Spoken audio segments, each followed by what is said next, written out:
Let's turn to the race for the White House. With just 4 weeks to go until Election Day, Vice President Harris faced a grilling on 60 Minutes. CBS says former President Trump backed out of their planned interview. The Republican nominee instead focusing his attacks on the federal government's response to Hurricane Helene. Here's Chief White House correspondent Peter Alexander with the latest. In the final month until Election Day, Kamala Harris looking to persuade undecided voters in a series of interviews.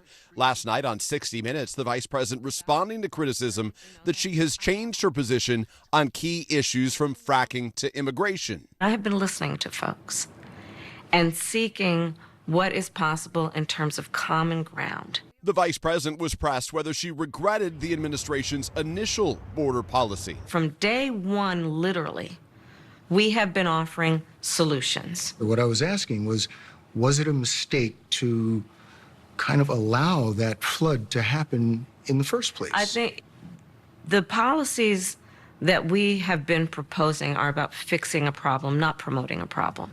Okay? But the numbers did quadruple. And the numbers today, because of what we have done, we have cut the flow of illegal immigration by half. Harris was also asked for more details on a recent revelation that she is a gun owner. I have a Glock, and I've had it for quite some time.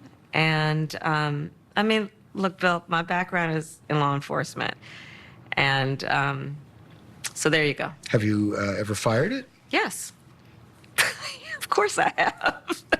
At a shooting range. Former President Trump, appearing on a previously taped Fox News interview, asked by Laura Ingraham whether he'll use the justice system to go after his political rivals. A lot of people say that's what should happen. You want to know the truth. Pressed further. But you're not going to do that. When you get in office, you're going to look at all your political enemies. No, I want to make this the most successful country in the world. Meanwhile, as Hurricane Milton barrels toward Florida, Trump is again slamming the Biden administration's Helene response. So we're into almost $300 billion for Ukraine, and yet they're offering people $750 for immediate needs. For the worst, but for the worst hurricane that anybody's seen. In fact, FEMA says that $750 is an initial direct relief payment for emergency supplies like food and water, while they assess a person's eligibility for more money.